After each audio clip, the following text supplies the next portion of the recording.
How are you, Mark? Hello, Mr. Bradley. How are you? I'm doing good. Good. How are you? Doing great. Okay, great. You ordered an Uber XL? You're a big guy. Yeah. I didn't pay too much attention to it. Oh, okay. I saw you were... grabbed one that was closest. Yes. Yeah, okay, I get it.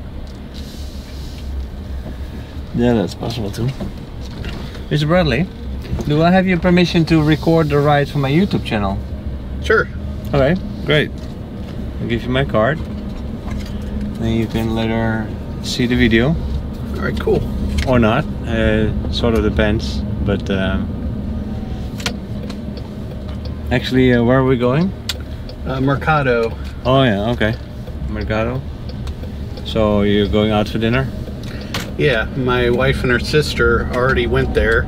Okay. I was waiting for a FedEx delivery that needed a signature. Okay. And it just came about 5 minutes ago. So now you're off to the party. Yep. Got a little catching up to do. I'm sure that you like to give the ladies some space doing the shopping on their own. Yeah, they're starting without me, but I'll catch up to them. Oh, okay. Yeah, when ladies go shopping, it can sometimes be a little tedious. Yeah. Unless you like shopping. Well, I think they're at one of the bars by now. Oh, okay. Yeah, then you better catch up. Got to keep that in sync. My wife's an Amazon shopper, and oh, so am I. Yeah. Yeah, she's not much for going out in person, but she's the fastest mouse in the West. Yes, yeah, okay. Oh no, I'm not kidding. I've seen her make a router smoke. Just by Amazon shopping alone. Yeah. Okay, that's the first on YouTube. Making a router smoke through Amazon shopping. Okay, that'll be the subtitle of your video. Your wife is gonna thank you for that one. I've said that in front of her many times. Oh really? But I love Amazon too. I mean, and now that the Amazon the warehouse is open here in Naples, you get next day delivery. Yeah, it's amazing. Yeah, goes even faster. It's so weird. Have you seen that warehouse? No, I didn't know it. How long's it been open? So I think it opened like well, I mean, the building's been there like for the past half year, like that it was finished. But I noticed, like, I buy my stuff on Amazon too, and I noticed that lately, the last few weeks, my deliveries are just a day faster than normal. Yeah. So in the past it would come from Fort Myers, now it comes from Naples itself, so which saves a day. Yep. Yeah, it's amazing. I'm sorry for all the mom and pop shops, maybe, but yeah, this is convenient. Can I ask, what do you do? I'm in multifamily property management.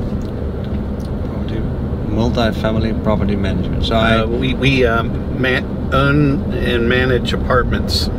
Okay. Like 200 500 unit communities. Oh, yeah. We call them communities, not projects. Mm-hmm. And the people that live there, we call them residents. Legally they're tenants, but we call them residents. Okay. Well, the people that pay their rent are residents. Right. The people that don't pay their rent are tenants, and they become ex-tenants. Huh. Why do you make that distinction? Because we love residents. Yeah, but you don't like the tenants. We don't. Once we call you a tenant, we call you a tenant for a reason. Yeah. And that means we're not happy. Yeah. We try not to have tenants for very long. Yeah. And so you're managing it. Are you also the owner of these projects? Or? We own about 1/3 of them. Okay. But yeah, COVID. It was a different world in COVID because we had to take a different approach. We couldn't just people that were struggling, we couldn't just evict them, and we couldn't evict them. Right. A, there were moratoriums. B, the courts were closed. Even if we wanted to move forward, we couldn't. Right. And we didn't want to. You don't want to empty out 20% of your residence. But we got through it okay.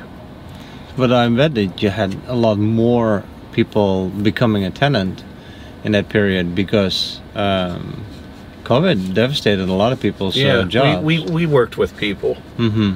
We had that's stuff that's beyond their control. Sure. The people we tried to bounce quickly are the people that don't pay their rent and then go out and go to Cabo on vacation. Yeah. So,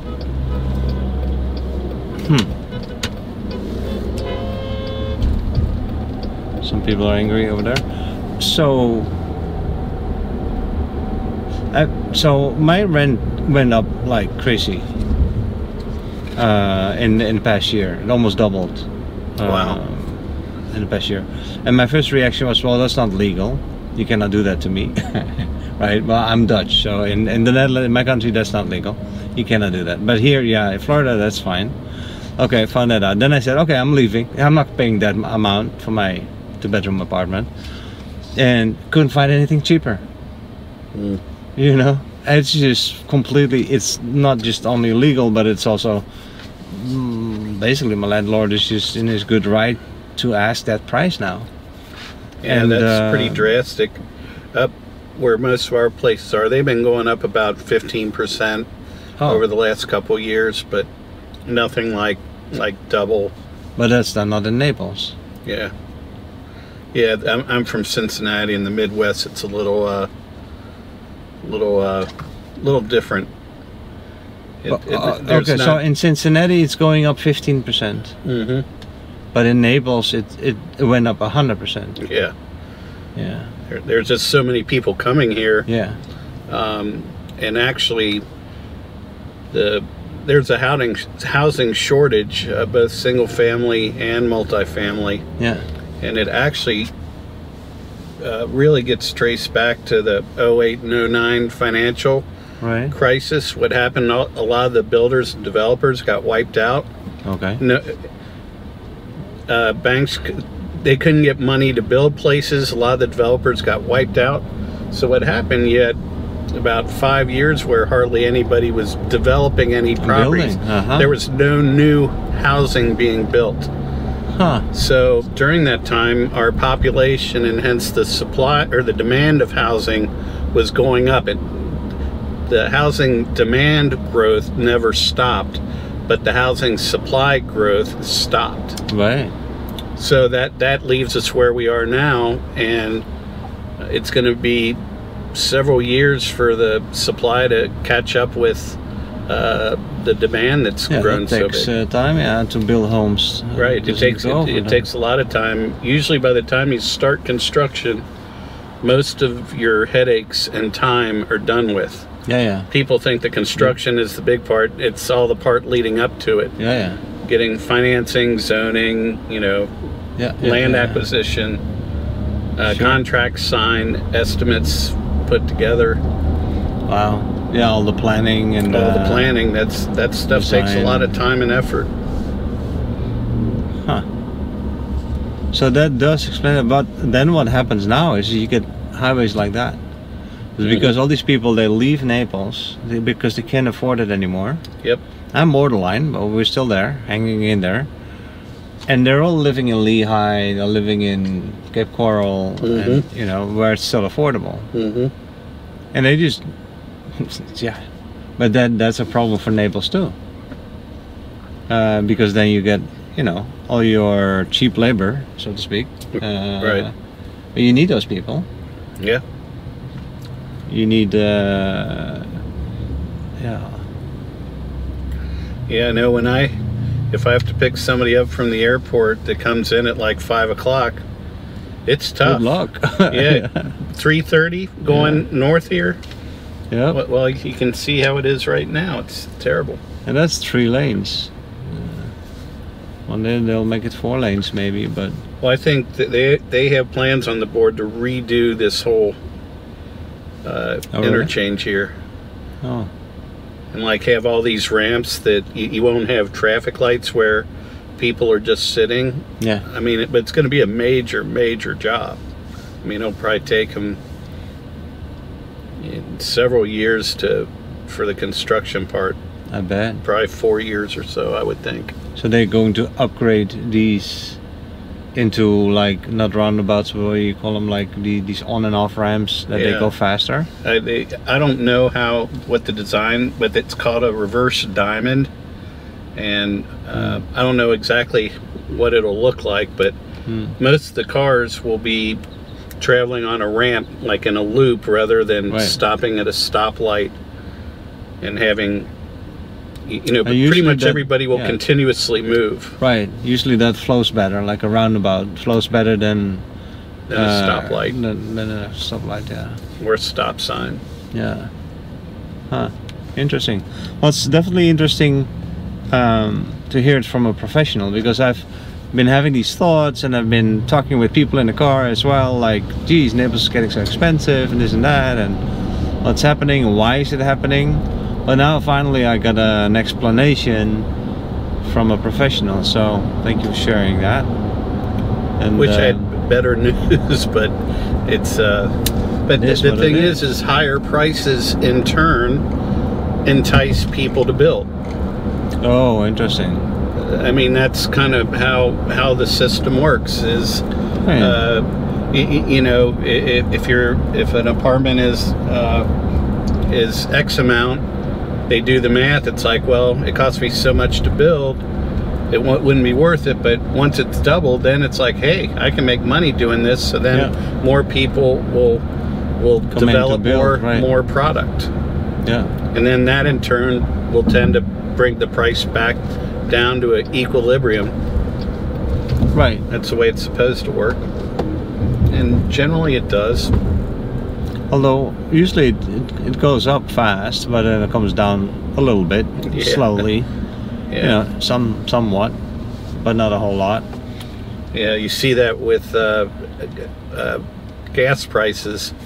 You know, when there's a crisis, it shoots up, and then when the crisis is over, it comes down, but reluctantly, so to speak. And so, what is your take on the inflation in the supermarket, the food prices? I just paid yesterday almost $9 for 12 eggs.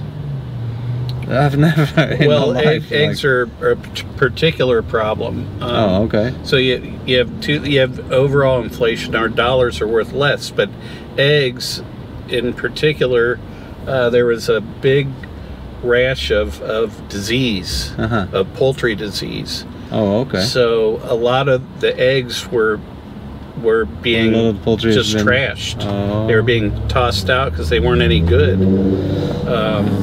Here in Florida, then they don't get eggs elsewhere, or is this nationwide? I think it was nationwide, actually. Wow. And so, but actually, I think you just hit the nail on the head. You said the dollar's worth less. I think that comes from the COVID period, where they printed what? How many? $3 trillion? Trillions of dollars. Trillions of dollars. Yeah. And then you can just wait for the inflation to happen after that. Right. So you had a very large spending. You had you also have the labor costs. So if you think about the people that are retiring, the baby boomers, you have a very large demographic at retirement age, and the baby boomers had a very high labor force participation rate, also a very large demographic. That's why they call it the baby boom. Right. Well, those people are retiring. Well, what demographic is coming into the labor force now, like the Generation Z and the millennials? Well, they're a much smaller demographic, for starters. Secondly, they don't have as high of a labor participation rate. Exactly, yeah. A lot of them are taking, they're students, or they're taking advantage of programs where they can get by. There are some programs that disincentivize people to work. It's like, I don't have to, so I'm not going to. So what you have is a lot of people leaving the workforce and not enough people participating in to replace them. So you have demand, labor costs are going up. That also feeds into it. Into the inflation. Yeah, into the inflation, because you have to pay more for it because there's not enough, just like there's not enough supply of housing, the prices go up. There's not enough supply of labor, the prices go up. Okay. So it's basically those, it's like a tsunami and a high tide at the same time kind of thing. Absolutely. It's a bit, both. Double whammy. Double whammy, yeah. Because if the companies have to pay more for their labor, they have to raise their prices to maintain their profitability. Yeah, and then the pandemic comes, and then everybody's working from home or being sent home, not doing anything, and still getting paid. I think the government probably did well, printing a lot of money and spending a lot during that time, but it's sort of biting us in the butt right now. Yeah. In hindsight. Yeah, it's just a pain from the pandemic, I guess. But on a middle class person like myself, it makes it tough. You know, you get a second job. I don't want to complain too much though, because we do live in paradise, and you know, the US is a great country and relatively safe, and there's a lot of work out there if you want. There's a lot of opportunity if you want. Yeah, you can avoid the places that are unsafe. Exactly. I just rented Pacifica last week. I had friends in town, and we would have been driving 2 vehicles around. There were 6 of us, and I'm like, when we go out, we don't want to take 2 cars. So I liked it a lot. The one I rented was a hybrid. Yeah, like this one. Okay, yeah. Yep. I liked it a lot. Yeah, I like it too. It had very good gas mileage. Today I'm doing 45 miles a gallon. Yeah, and it's also easy to get to the back seat. Some of these SUVs, you have to be a gymnast to, you know, climb over between the door seats. frame and the seat. It's easy. Yeah, it's easy to go in between, yeah. There's still people that fold the seats and want to climb over the seats, though. Yeah. They're probably used to the SUV, some of them. And it's actually pretty spacey in the back as well. Yeah. Especially in the middle seat, because you can stretch your legs. And then I have a secret little folding chair for in the middle, in case I do have an extra person. But don't tell the police, because it's not legal. Yeah. But I do that anyway, sometimes, yeah.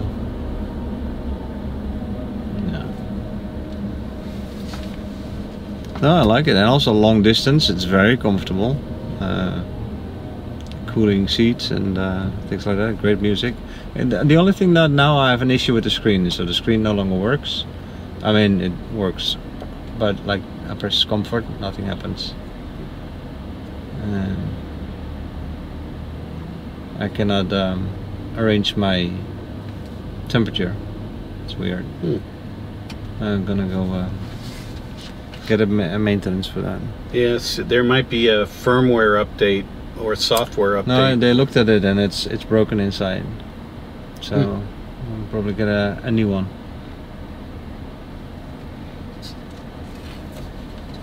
Yeah, and how these things break, it's just weird. Maybe overheat or so. Yeah, it's kind of strange. Yeah. You think this towel here could be a problem? I have a towel on the dashboard. I wouldn't think so. No, right? People do that. I mean, that's for the glare for this camera. When the sun shines, you see too much glare in that camera. So, but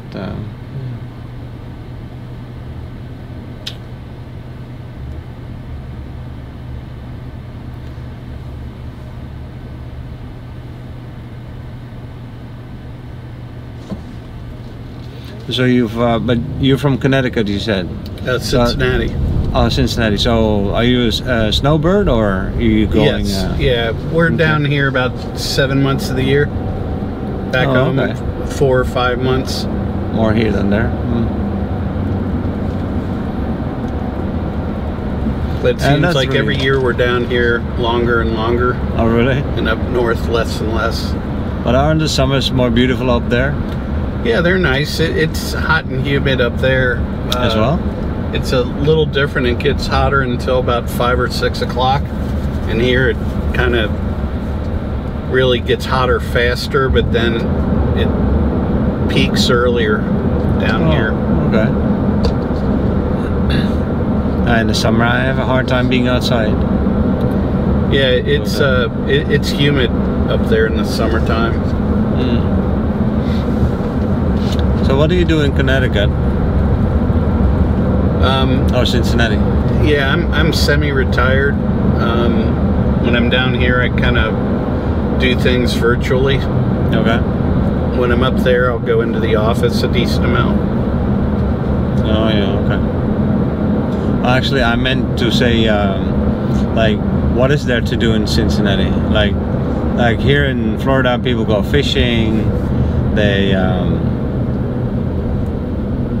there's not a whole lot of hiking happening here. Yeah, up there, boating, I guess. I live on a little pond, and we fish for. Our fish aren't as big. I mean, we'll fish for bass and bluegill.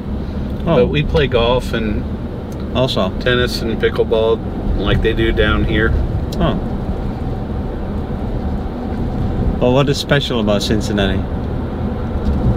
Well, we have 2 professional sports teams. We have the Bengals, who were pretty close to making it to a 2nd Super Bowl in a row. Our Reds aren't very good. Major League Baseball it's tough to compete for a small market team because of the economics. There's no salary cap in baseball, so the Yankees of the world can outspend the Reds about 10 to 1. I bet, yeah.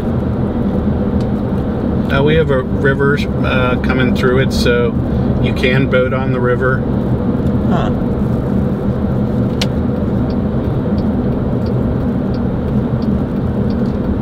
Yeah, but it's not at the ocean, is it? No. You have some big lakes about 4 miles away. You have Lake Erie. Oh yeah. And then you also have going south, Lake Cumberland, which it's still a big lake, but not as big as the Great Lakes. Oh yeah. I've heard about that. Yeah. Well, one day I would like to visit for sure. Different scenery. You have rolling hills and things like that, and mountains. They're hills in Cincinnati. They're not. There is a ski slope outside of town. If you want to, in the winter, you can go skiing. It's nothing like out west, but right. It's not as high, but no. But if you really love skiing, it's a 40-minute drive, and it's all good. Let's see. Wherever is a safe place for you to let me out, anywhere around here is good. Okay, well, I'm gonna go turn back, so I'll just drop you off here. Well, nice talking to you. All right, enjoyed it, Mark. Yep. Enjoy dinner or the bar. Oh, absolutely. Have fun. All right, thanks. Bye-bye. Take care. Yeah, you too. Bye-bye.